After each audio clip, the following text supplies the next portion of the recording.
Hey, what's going on, everybody? It's Jay again, and what you're looking at is Marble Reef. So today I'm going to have a video of my reef as we talk a little bit, give you something else to look at. But I am going to go over some of the numbers that I've got here, and also as far as dosing goes, and what some of the outlets I'm using and what I'm using them for, and how I have them programmed. So hopefully, if you want to get into using the Apex Fusion, or you're just trying to figure out how to program something, hopefully this helps out a little bit. Now, I'm no expert. It is hard to find coding, but the customer service with Apex is very good. So if you ever have an issue, you can go up into your Apex and you can go down for some help, and they will be able to get you through any questions that you might have, or take a look at your stuff and go from there. Actually, it's on this side, so go into your username and then go into contact support, and then they'll ask you to unlock your Apex so they can work on it, and you'll be able to see what they do from there. Now, I went over last time some of my numbers. They're going to be the same because this is literally an hour later. And what I wanted to touch on today was some of the dosing stuff that I'm doing and why I dose the way that I dose. You can see that my alk I'm dosing more than my calcium, where my watts are on some of my items, and then some of the programming I have with some of these outlets and why I do that. So the first thing is, as far as dosing goes, so I use the Apex dose system, and you can control how much you want to dose and how often you want to dose it. So each day, my thing is dosing 7 to 8 times.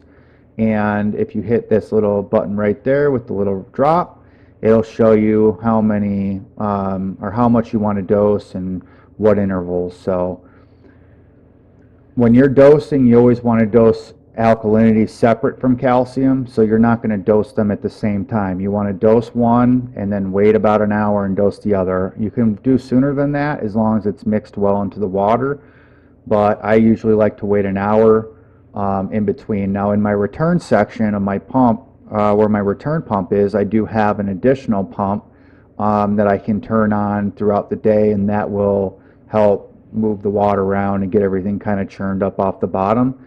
And as in previous videos, I've stated that I do that in my sump to keep my sump clean. So in most all the compartments, I'll have a separate wave pump, or I'll have something in there to help agitate the water. Now, my plan is, once I upgrade one of my gyres up top, hopefully to an ice cap like 2K or 4K, and I'll have a little bit more controllability with the Wi-Fi module. I'm going to stick that 1K, the old 1K, down into the sump, and that thing really moves water real well to get everything churned up in the main section, and I should have a beautifully clean sump. But anyways, back to dosing. You can see that I dose 0 to 30, so that's in the morning until 12:30, and that is going to dose 2.5 milliliters. So what it's going to do is it will slowly dose that within that half hour. So it's not just going to pump all this, whether it's some people, especially you have an SPS tank, or you have a lot more coral in it, or a lot more coralline in there. Mine relatively young still as far as growth is concerned at this stage in this tank, but that's why I'm on the lower end of the milliliters. So some tanks are probably dosing quadruple, even more than that each day. But anyways, as far as reference and what I'm doing, from 6 a.m. to 6:30, it'll dose 3 milliliters. So it'll just break this 3 milliliters up. And for example, it might dose 3 times in that half hour, or 1 milliliter each time. So that's how that works. So when you're going in for your second dose of your calcium, you want to make sure that you separate the time in between that. So like I said, if you don't have any kind of like water movement, and you're just throwing it in your sump, I would probably wait about an hour. I believe I wait a half hour, but I've got everything churning in there, so I feel confident that I'm not going to get those two chemicals mixing at the same time. So you need to make sure that as you're programming these times right here, that you're taking that into consideration when you're setting up your calcium. So if I come back out and I move down into my calcium dosing, so if you remember, I was at 6. I'm going to hit this little drop button. That's going to get me into my dosing. And if you remember, I was at 0, which is midnight, right, till 12:30. So then it's going to wait 30 minutes before it doses my first round of calcium. So it starts at 1 to 1:30. So for example, I'll be dosing alkalinity. We'll finalize at 6:30, and then at 7, a half hour later, my next round of my calcium will start. So these numbers are all based off of testing, and why the other day you saw how much I tested. That's why I test so much, because then I can really get these numbers in where I need them to get them.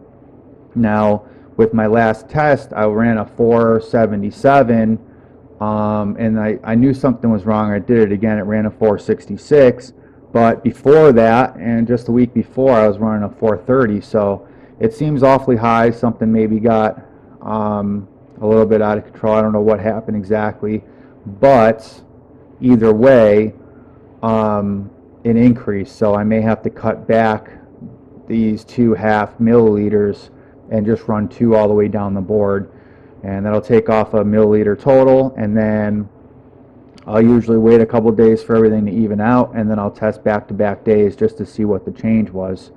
And if I have to put or tack on an additional 0.5 milliliter, then I'll do that somewhere. But now you can do this as much as you want through the day. I find doing it 4 times throughout the day is plenty enough where it's not shocking the system, but it's not overly too much where I'm sitting here forever trying to program it. Now, you can dose all kinds of things, but the dose system only allows you to do 2, and you'll have to add additional dose systems to add additional chemicals like magnesium or whatever else you'd want to dose. So that's where I'm at with that. Now let's take a look at our EB controller. So that's going to be my main unit. So I can get in, and this will show you what the outlets are, right? It doesn't list exactly what's what in here. You kind of take that into consideration right here. So you know that's first, second, third, fourth. So first, second, third, fourth. And you can see what the wattage is in each of those things. You can also see the amps, which are listed below here, right? So on the top line you have wattage, and the bottom you have amps. So what's cool is my chiller just kicked on. So typically I run like 28. Usually I run about a 28, and you can just see that it jumped up to 358. So the chiller is a fairly large chiller, and it just jumped up significantly in watts and amps. So you can see right there it jumped up again a little bit, and it increased in ampage. So this is why I added an additional I had some electrical work done, and I added a separate line with a 20 amp fuse outside on the panel, and it costs like $300 to do, but trust me, it's worth it, because if you have your vacuum plugged in to one of these outlets during the day and everything's on at the same time, and you throw like a vacuum or you throw a microwave or you turn something on that's going to use up a ton of amperage, it's going to blow out your system. And I did have that happen a bunch of times, and I was sick of it with everything having to turn back on and get back in and fix things. So I elected to add an additional separate outlet for my Reef. And in addition to that, when I move one day and I have a house that I know I'll be in for a long time, I plan on putting in a built-in generator that will kick on for that Reef outlet automatically if power was to go out. Maybe based on natural gas or whatever I need it to do. Or maybe I'll have it connected to a generator that I use regular gas on, and I'll have to start it. But either way, I'll have the system set up so it will keep power running to it no matter what happens. The cool thing about this Apex Fusion system is if that happens, you can set up different programming in each thing. So say you lose power, when it turns back on, you can have it only turn on, for example, your core pump, your heaters, and your chiller. And then at least you'll know that you're getting a little bit of filtration, you're getting water movement, and your water temperature is going to be where it needs to be. In addition to those three items, I'd probably have on at least one of the gyres or both the gyres so that I'll get some top water movement, and keep the water oxygenated properly, because that's going to be a huge deal. I mean, you're dealing with filtration isn't an issue in a situation where you're losing power. It's going to be water movement, and it's going to be temperature of the water. Those two things are 100% necessary to keep your reef living in some kind of catastrophe. Like, that's why they had so many issues in Texas right now, and I felt so bad for some of those people. Their power was off for weeks, and they had to scramble around to try to figure something out. I bet you a lot of people lost a lot of amazing reefs, and I would go ahead and invest in some kind of generator or even a power inverter. Power inverter will get you going with like your main pump, and you can even run that like from your car. As long as you have gasoline, you can run it from your car, run an extension cord into your house, and you should be able to at least run your return pump and keep water flow moving.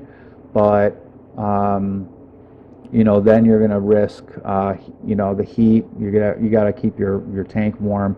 And in the Texas incident, it was so cold is what their issue was. So in that case, how do you keep your tank warm? Probably wrap it up with blankets, not the top, but at least wrap the sides and wrap the glass, and try to keep everything, maybe styrofoam, whatever you can, to keep the temperature as stable for as long as you can. But you might be able to get away with a heater or two and a power inverter. The other thing, last thing on the power, sorry, my apologies, but I think it's important. I bought a marine battery, and then I bought an Energizer 500 watt 9 amp inverter, and I just connected it to the top of that. So at least I have that deep cycle marine battery. That inverter, it costs probably $200 total, which is still cheaper than buying one of those Ecotech marine battery backups, and I think more reliable. And I'd be able to just plug everything. It's not going to kick on automatically, but if I'm home or I have a power outage, I know that I can probably run my Neuro 20 and a gyre up top for at least a day and a half, maybe even 2 days on low. And I think it's an important investment. And personally, I'd stay away from the Ecotech battery backups, because I've heard a lot of issues, and a major reefer line had an issue, and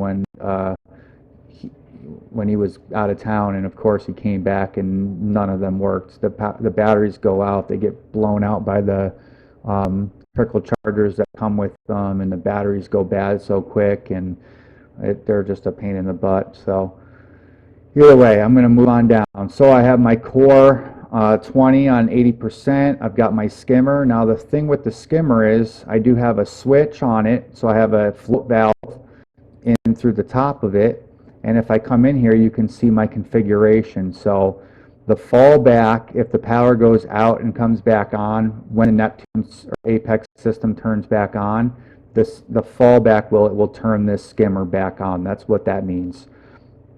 It's set to on, and then I said if switch 1 is open, which means if the float valve rises up because the water level fills up inside the top of the protein skimmer. When that float switch fills up and rises all the way to the top because of the water, then it will turn off my my skimmer. And attached to my skimmer is my pellet reactor. So I've got the pellet reactor and the skimmer on the same switch, so it will turn off those two things in the event that my protein skimmer overworks, over bubbles up into the collection cup, and the collection cup fills up with water. I had it happen way too many times on my systems where something got funky, or I added, let's say, some reef roids or some kind of food for my corals, and my protein skimmer went crazy, and I didn't realize it was at night, and the thing bubbles over all night, and it just makes a mess. It messes with your salt over time, and it's not worth it. So I got the breakout switch, and I attached a float valve, which you can get those off Amazon. Now, once I take that collection cup off and I empty it and I put it back together, if or when the switch, the float valve is closed, meaning there's no water in there and the float valve is completely down, then that system will turn on.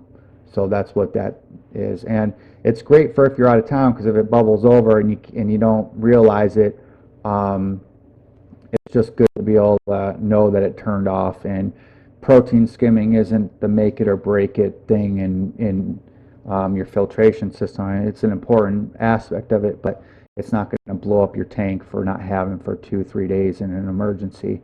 The second thing I recommend is adding some sort of camera inside your sump. So I use what's called which is YI cameras. They're very cheap. They're 20 something dollars, $23.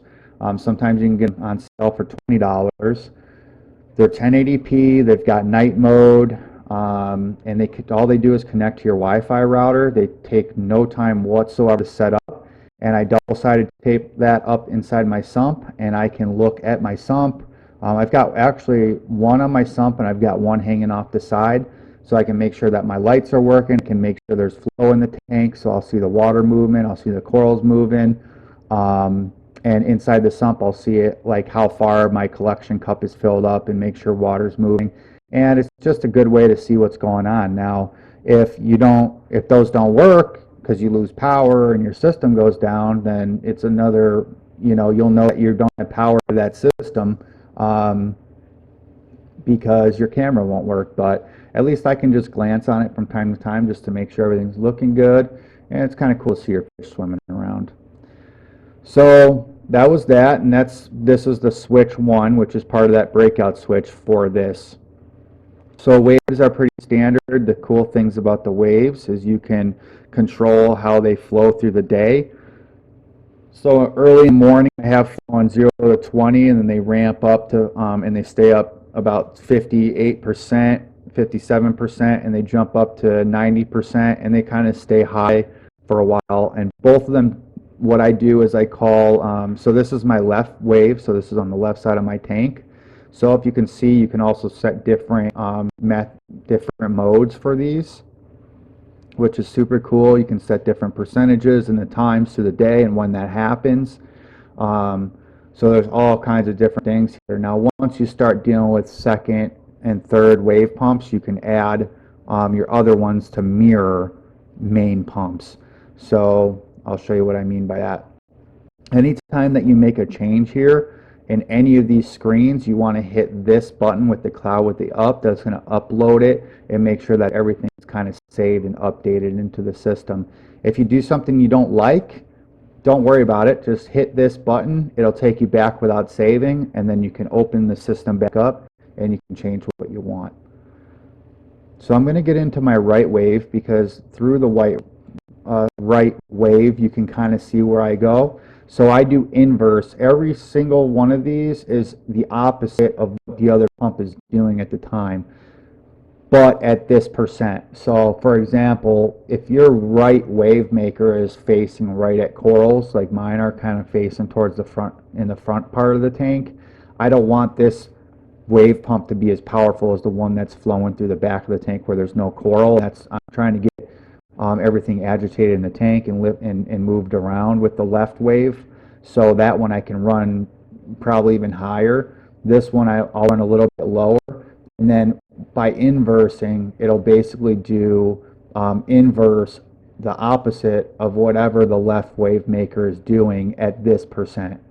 So for example, if I'm at 85%, if we're at this time of day on the other wave maker, it's going to do the opposite of what the other one's doing. So if the other one's running at 90%, this one will be running lower at like 15%. and when the other one drops down to 15% in the pulse or whatever kind of action you have your pump doing, this will be on the higher end. So this will jump up to the 85%. And they'll go back and forth. And I just feel like I get a nice flow, I get everything moving nice. At nighttime, you want to give your fish and your corals a rest, so I like to be on the lower end. So this is actually probably a little bit high for this time of night, but actually right now I'll go ahead and I'll just drop it down. So you can drop it right down with this, or you can do it by pressing this, and then you edit adjust point. If you add point, which you will 100% do, you're going to add an additional point. You'll have to go in and delete it. So you just want to adjust the point, and then you can adjust the percentages and the times in that section. So I adjusted this because I really do want a decent amount of time where the flow is slow and gives the fish good amount of time to rest. So I'm going to go ahead, I'm going to lower that down at that time.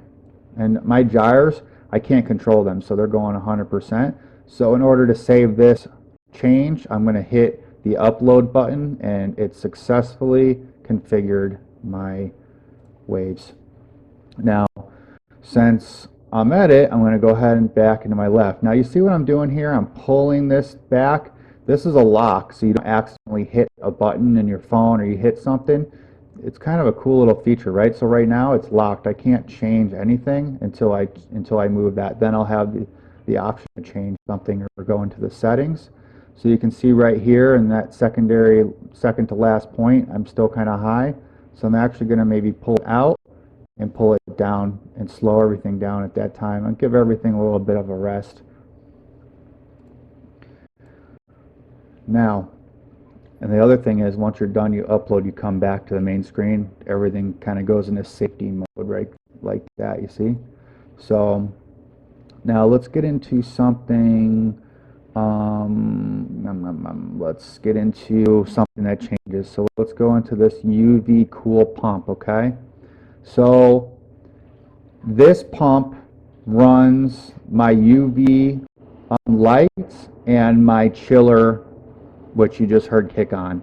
So in the event that this pump fails on me, I want my chiller and my UV light to turn off, because if they don't, they're going to be running dry, and I can destroy units. I can destroy the light bulb, because the light bulb needs the cool water to keep everything cool, and in the chiller, if it's just kicking on based on whatever, there's nothing running through it, and you can kind of seize up and freeze up inside your system.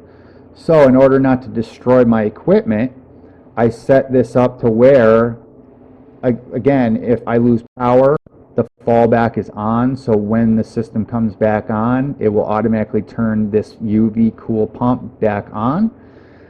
And then I always run around 28 watts on this, so I'm going to change this actually right now. So it runs at 28 watts. That's what this thing runs at. So if the output of the UV chiller or cool pump, this is where you'll get the number from, or the name of whatever you need to type in here. So if the output of the UV cool pump watts falls below 26, then off. So that means it will turn off this pump completely. Okay, the pump will turn off. If the output UV-cool pump watts fall above greater than 31 watts, then it turns off. Now the reason I have it set up like that is it runs at 28 watts. So if it falls below or above that number, that means there's something wrong with the pump, and most likely it's not pushing the water it needs to push, or it's getting overloaded, or something's caught in it, whatever might be the issue. So it will turn off this pump, okay? So the pump will turn off, and I'm going to go ahead and update that because I increased this number to 26 watts. Now I'm going to get into my UV chiller and my, the UV light and chiller. So if output UV cool pump, which was that last outlet that I just showed you, equals off, So that means that turned off, then off. That means the UV and the chiller would then turn off. Okay, so UV-cool-pump turns off if it falls below a certain wattage or above a certain wattage, which means I have an issue with the pump. So if that thing turns off because of its configurations, then my UV chiller or my UV light and my chiller will turn off if this pump turns off. You see that? So if output UV-cool-pump equals off and off. Now the thing with these configurations, they have to be exactly right. There's no way around it, and you have to use the right terminology. You have to use the right settings. So like output is one of the computed allowances in the system, right? Off, on, and then this right here will be like your outlet name, so you can put whatever outlet name you want in that area. And when you type something in, you'll hit this. You have to hit the upload, right, or update apex. And if you do that, if you have the right coding in there, then it will say successful. If you don't, it'll say that you have an error. It'll explain where you have the error, but it's not something that the average person like myself would really understand. So then that's where you can kind of get into the YouTube or the Google, and you can kind of Google it. I found that Googling it will bring up like Reddit pages or some reefing pages, and people on there have put up some good suggestions based off some questions people have. Excuse me. But again, if you come up into your username and you come down to contact support and you explain what you're trying to do, most likely they can help you put in the code, or they might even put in the code for you, and then you can kind of get in there and say, oh, okay, now I see what they did, and then you can repeat that and some other things. So I'm trying to think of what the other thing. So for the last thing is I have a sump light. So the sump light is an LED strip that I have. So it was those little LED strips with the sticky side and then like a ton of LED lights, and you can get them for fairly cheap, and they're powered by USB. So I connected that into one of my outlets, and then I connected a magnet door switch, which was only a couple dollars on Amazon, to the breakout box. So let's show you what I did there. So when you open up one of the doors in the bottom of the sump, the LED lights will click on automatically. So if SW2, which is switch 2 on the breakout box, it's the second port, if SW2 is closed, which is when the door is closed and the magnets are both together, then the light's off. So when I open, if SW2 or output 2 is open, which means the door is open and the magnets have separated, then the lights turn on. So unfortunately, I only did that with the middle door. So I don't necessarily need it on the left side of that, but on the very far right where I have the separate UV light and I have some of my food and I have some of my stuff, sometimes I'll open that and it's frustrating that the light isn't on. So I can come in and manually turn it on, or I can just like crack open this middle door to get the light to turn on. So that's probably the only issue that I really found, is I have to run another cable across to open that up. So this is the basics of what I got going on. I've got my T5 lights are just basically on timers. So you can see the time the fallback, again, which is when power goes off. When this power comes back on, what you want your fallback to be. So I want my lights to turn on if it's between 11:30 and 17:30. And also you can have this lights turn off when the temperature of the tank hits a certain value, and temperature increases based on heat coming from lights, which is why a lot of people like to use the LED lights nowadays. They don't produce nearly as much heat, but T5s get hot and most certainly like metal halides. So if the heat gets up too high, your chiller's not keeping up, or your room temperature, if you don't have a chiller, isn't keeping up, then it will shut these lights off if the temperature goes beyond 81.5, which is read from your probe on your Apex controller. So that's how that works. Now this configuration and these options for this configuration will pop up when you choose the light control type. So there's different control types here, and each one has different configurations. Some I have found to be useful and have useful options, and some not necessarily for me. So I'm sure that there's ways to use them, but I do not use them that way. Now I feel like there was another one that I had, but oh, so I added feed cycles. So on the feed cycles, you can control, and I don't remember off the top of my head where you add those, so I'm going to have to look at that. But if you hit A, you can set it up to turn off certain pumps when you're feeding, so that the food doesn't just go down into the sump area and get lodged in your filter socks, and then you're dealing with rotting food in your filter socks for half a week or a week before in between changes. So you can set this up. You can set these things up to do all kinds of things. So I had this one where if I hit feed cycle A, it'll turn off, it'll turn the core down to like 10%, and it'll turn off my gyres, and it'll turn off my my wave pumps. So that's what that does. And I do not know why, I can't remember where that option was, but it's probably somewhere up here in the settings. So lastly, you have all kinds of different settings. You can come in to check all the wattages and do that little thermometer looking thing in the settings. So this is the settings tab, and there's all kinds of cool stuff up here that you can look at, where you can make charts, or you can monitor different numbers, and I'll do all kinds of things. Now I haven't gotten so into all this yet because it's already so much that I'm using, but you know, you can use this and you can kind of look at different and put in different codes through here, and it'll show all your different outlets and what's connected and what's used. And you can control the watts, so you can have things turn on and off based on the wattage consumption and all that. So all right, well, I think the video is long enough. I appreciate your time watching, and I will be working on some additional videos hopefully next week. I've got family in town, so